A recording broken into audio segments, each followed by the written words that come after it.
Good morning friend, সকলকে স্বাগত জানাই সমাজশ্রী লাইফে। আশা করি সকলে ভালো আছে।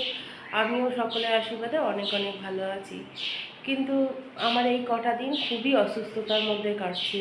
আমার চোখ মুখ দেখলে হয়তো আপনারা বুঝতেই পারবেন, যার জন্য আমি খুব একটা ভিডিও দিতে পারছি না। আর আজকে লক্ষ্মী পুজো, তো খুব সামান্য করে আমার শুধু লক্ষ্মী ঠাকুরই আছে, যার জন্য আমি খুব সামান্য করে লক্ষ্মী পুজো দিলাম। তো আপনাদের সামনে তুলে ধরি, যতটুকুই করেছি ততটুকুই, কারণ আমার শরীরটা খুবই খারাপ। আর যদিও বা এই লক্ষ্মী পুজো আমাদের নয়, আমাদের সেই কালী পুজোর সময় লক্ষ্মী পুজো হয়। যদিও শ্বশুর শাশুড়ি এখানে থাকে না বলে আমি সেইভাবে কিছু করি না। চলো দেখাই যে কিভাবে আমি পুজো দিয়েছি। আমার সামর্থ্য অনুযায়ী আমি যা পেরেছি তাই দিয়েছি। চলো আমার ঘরের লক্ষ্মী ঠাকুরটা দেখিয়ে দিই।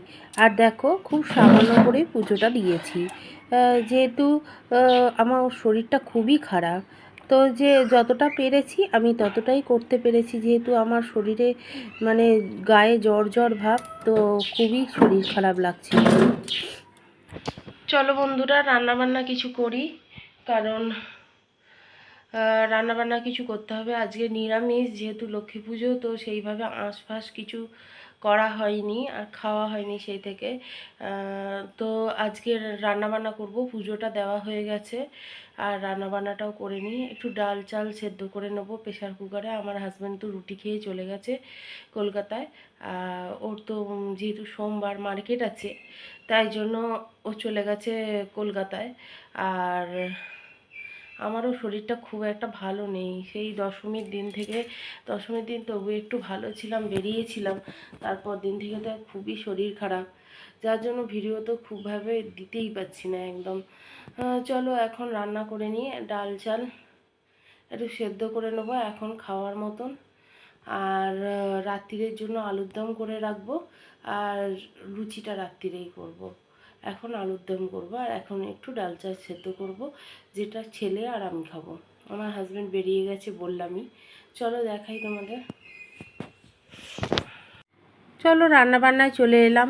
আজকে লক্ষ্মী পুজো, তাই ছেলের আবদার একটু লুচি আলুর দম সন্ধেবেলা খাবে। আর আমার না জানো তো একদম ভাত খেতে ইচ্ছা করছে না। তো যাই হোক, আমি একটু ডাল চাল ফুটিয়ে নেবো প্রেশার কুকারে, একটু লঙ্কা দেবো যাতে ঝাল ঝাল হয়। আর এইদিকে আমি নিরামিষি আলুর দম করছি। আর এখানে আলুর দমটা আমি প্রিপারেশানটা কিভাবে করছি সেটা আপনাদের দেখাচ্ছি। সামান্য আদা জিরে বাটা দিয়েই করেছি, আর একটু কাজু বাদাম বাটা আর পোস্ত বাটা দিয়েছিলাম, আর টক দই দিয়েছিলাম।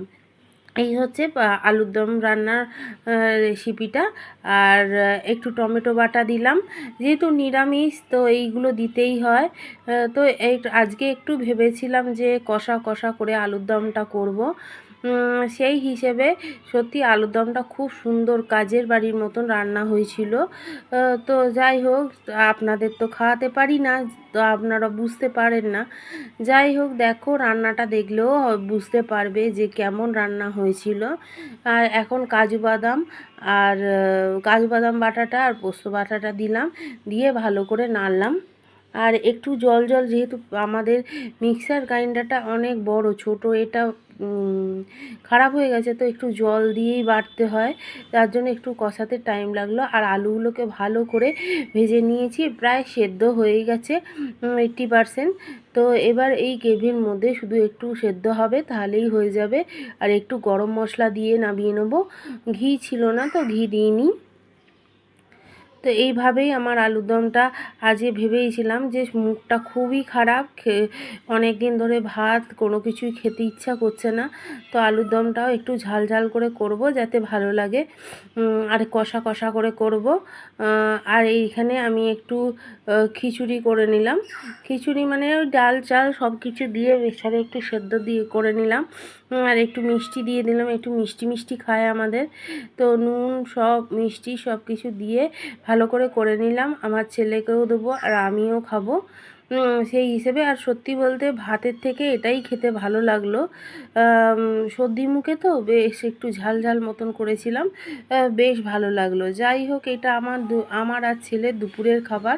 আর আলুর দমটা যেটা হচ্ছে সেটা সন্ধেবেলার জন্য আমি করে রাখছি, কারণ এখন অনেক বেলা হয়েছে, প্রায় 3:30 4টে বাজে। তো এখন আমি করছি, আর সন্ধেবেলা করতে ইচ্ছা করবে না, সেই হিসেবে আমি রান্নাগুলো সমস্ত গুছিয়ে রেখে দেবো। চলো বন্ধুরা, আপাতত রান্নাবান্না শেষ, একটু ডাল চাল ফুটিয়ে নিয়েছি, আর রাত্রিরের জন্য আলুর দম করে নিয়েছি, আর রাত্রিরে গিয়েই লুচি করব। আর এখন আমি একটু খাচ্ছি, কারণ এখন 4টে বাজে, খাওয়া হয়নি সকাল থেকে, তাই এখন কি খাচ্ছি দেখাচ্ছি। চলো, রান্নাবান্নাটা তো হয়েছে, এবার খেয়ে নিই, যেহেতু 4টে বেজে গেছে প্রায়। তো আমি ভাবলাম যে খাবারটা খেয়ে নিই, তারপরে বাকি কাজকর্মগুলো করব। এই দেখো খাওয়া হচ্ছে, খাচ্ছি। আর এটাই একটু খেতে ভালো লাগছে, কারণ কদিন ধরে ভাত রাত কোনো কিছু মুখে রোচেনি। তো এটা বেশ ভালো লাগছে, এবং খেয়ে দিয়ে এমনি মানে রান্নাঘরের কাজগুলো সারবো।